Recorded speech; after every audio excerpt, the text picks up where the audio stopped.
Bienvenue sur notre chaîne Le Sénégal sous les eaux en 2025. On parle de crues historiques, plus de 55 000 personnes touchées. C'est une situation vraiment critique qu'on décortique pour vous aujourd'hui. On va essayer de regarder ensemble l'ampleur de ces inondations, de comprendre un peu les causes profondes, pourquoi ça arrive, et puis surtout voir comment le nouveau gouvernement, Diomaye Faye Sonko, comment ils font face à ce défi majeur. Alors accrochez-vous, on plonge dans les détails. Pour commencer, l'état des lieux. Bon, c'est grave. Plusieurs régions sont vraiment durement frappées. On pense à Matam, Tambacounda, Bakel aussi, Kédougou, Podor. Et ça continue. Fin juin 2025, tout récemment, Bakel et Bokiladji ont encore eu de très fortes pluies. Les chiffres, franchement, ils donnent le vertige. Officiellement, on est à plus de 55 600 personnes affectées. Oui, c'est considérable. Les familles qui ont perdu leurs réserves de nourriture, leur bétail. Leurs moyens de subsistance, en fait. Exactement. Et côté agriculture, c'est une catastrophe. Plus de 1300 hectares de riz, de sorgho, tout ça parti sous les eaux. Et puis, il faut ajouter les déplacements de population, les routes qui sont coupées, des écoles inondées. L'impact il est immense. Absolument. Et pour comprendre le pourquoi du comment, il faut voir qu'il y a un peu deux types de facteurs qui s'additionnent. D'abord, on a eu des conditions naturelles, exceptionnelles cette année. Le fleuve Sénégal, la Falémé aussi, ils atteignent des niveaux inédits. On n'avait pas vu ça depuis des décennies. Ah bien. Carrément, oui, oui. Et coupler ça avec des pluies vraiment diluviennes, par endroits, on a eu plus de 200 millimètres en quelques jours.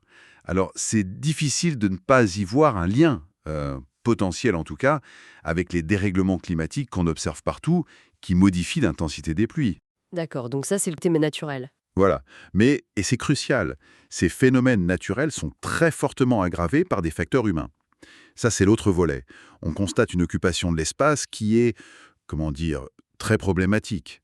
Des gens qui construisent dans des zones clairement inondables, parfois même dans des bassins qui sont prévus justement pour retenir l'eau. Incroyable. Puis, il y a l'urbanisation rapide. Souvent, elle s'est faite un peu sans planification réelle, sans système de drainage correct, sans assainissement adéquat. Et derrière tout ça, il y a souvent une gestion du foncier qui est défaillante, c'est-à-dire qu'on ne contrôle pas bien où et comment les gens construisent, on ne respecte pas assez les zones qui sont désignées comme non constructibles. Vous parlez d'urbanisation anarchique, c'est un terme fort. Mais concrètement, sur le terrain, par exemple à Baguel, comment ça aggrave les choses? Concrètement, ça veut dire qu'une maison est bâtie pile là où l'eau avait l'habitude de s'écouler naturellement. Du coup, l'eau est bloquée. Ou alors, vous avez des quartiers entiers qui s'installent, mais les infrastructures pour évacuer l'eau de pluie, elles ne suivent pas. Donc dès qu'il y a une grosse pluie, l'eau n'a nulle part où aller, elle stagne, elle monte, elle envahit tout. C'est vraiment l'addition des aléas naturels et des vulnérabilités qu'on a créées nous-mêmes. C'est clair. Alors, face à cette crise d'une telle ampleur, comment le nouveau pouvoir réagit? On a vu des actions assez vite dès fin 2024. Le président Faye, par exemple, il s'est rendu à Kédougou.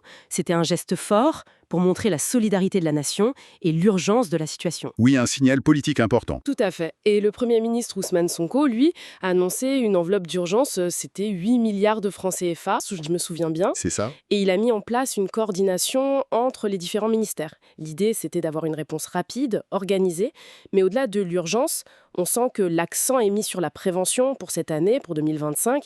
Il y a eu un conseil interministériel en mai qui a adopté 10 mesures clés. On peut peut-être en citer quelques-unes, par exemple, l'objectif de finir tous les travaux pré-hivernage, le nettoyage des canaux, etc., avant mi-juillet. C'est crucial, ça. Absolument. Anticiper la saison des pluies. Voilà.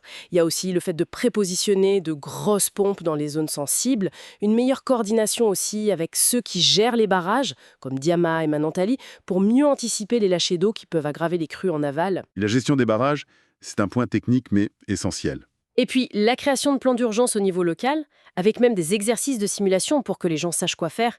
Côté financement, on retrouve donc ces 8 milliards pour l'urgence immédiate, mais il y a aussi un engagement à renforcer les fonds dédiés à la lutte contre les inondations sur le plus long terme. Et aussi, chose importante, à régler les dettes de l'État envers les entreprises d'assainissement pour qu'elles puissent travailler efficacement. C'est un point souvent négligé mais vital pour la continuité des actions. Et bien sûr, il ne faut pas oublier le soutien des partenaires internationaux. La Croix-Rouge sénégalaise est très active, l'OIM, l'Organisation internationale pour les migrations aussi, et puis l'USAID, l'aide américaine. Oui, leur appui est indispensable, notamment pour l'aide humanitaire directe. Et c'est intéressant de noter qu'il y a peut-être une inflexion dans la stratégie par rapport au passé. Sous le régime précédent, celui de Macky Sall, beaucoup d'efforts, et c'était nécessaire, ont porté sur les infrastructures. Il y a eu un grand programme décennal de lutte contre les inondations. Ah oui, je me souviens de ça. Voilà, avec la construction de nombreux bassins de rétention, ces grandes zones pour stocker l'eau de pluie et de canaux d'évacuation. Et d'ailleurs, des habitants dans certaines zones, comme à Tiaroreille ou Keur-Massar près de Dakar, disent que ça a vraiment amélioré les choses chez eux. Donc il y a eu des progrès quand même. Oui, il faut le reconnaître. Mais l'approche actuelle, celle du gouvernement Diomaye Sonko, semble vouloir compléter ça. Ils insistent peut-être davantage sur la prévention, la préparation au niveau local, ce qu'ils appellent la territorialisation de la réponse, et surtout peut-être en essayant de s'attaquer un peu plus à la racine du problème, via une meilleure gouvernance foncière, pour éviter justement ces constructions anarchiques dans les zones à risque. D'accord. Ce changement, ça pourrait refléter une volonté politique différente, bien sûr, mais aussi peut-être la reconnaissance que les solutions purement techniques, les infrastructures, eh bien, ça a ses limites si on n'a pas en parallèle une planification urbaine rigoureuse et une vraie implication des citoyens. C'est une nuance importante. Parce que les défis, eux, ils restent énormes, n'est-ce pas? Ah oui, tout à fait. L'occupation illégale des zones inondables, c'est un problème qui est loin d'être réglé. Les services locaux, je pense aux services de santé par exemple, ils sont vite complètement débordés en cas de crise. Et puis, la question du financement à long terme. Pour que ces mesures soient vraiment durables, elles restent entières. Exactement. Les besoins sont immenses et récurrents. Mais il faut aussi noter qu'il y a des innovations qui sont encourageantes. On voit des efforts pour cartographier plus précisément les zones à risque, pour mieux savoir où agir. La surveillance météo est aussi renforcée, pour mieux anticiper. Et puis il y a ces initiatives comme les journées citoyennes de nettoyage et de prévention. C'est important de mobiliser la population elle-même. C'est vrai, l'implication de tous est clé. Bon, voilà, je crois qu'on a un aperçu assez complet de la situation. Une crise majeure, donc, due à ce cocktail de causes naturelles et humaines, et une réponse du nouveau gouvernement qui, tout en s'appuyant sur ce qui a été fait avant, mise beaucoup sur la prévention, la coordination locale et une meilleure planification de l'espace. Oui. Et la question de fond qui demeure, au-delà de l'urgence et des infrastructures nécessaires, c'est comment le Sénégal peut-il inventer ou réinventer un modèle de développement urbain et rural qui intègre vraiment durablement la gestion de l'eau. Surtout face à un climat qui, on le voit bien, est en plein changement. C'est le défi à long terme. Une question essentielle pour l'avenir. Voilà pour cette exploration intense aujourd'hui. Qu'est-ce qui vous a le plus marqué, le plus interpellé dans tout ce qu'on a dit? Dites-moi en commentaire ce que vous en pensez, votre avis nous intéresse. Et puis, n'oubliez pas, abonnez-vous à la chaîne et likez la vidéo si ça vous a plu. Merci beaucoup d'avoir écouté et abonnez-vous.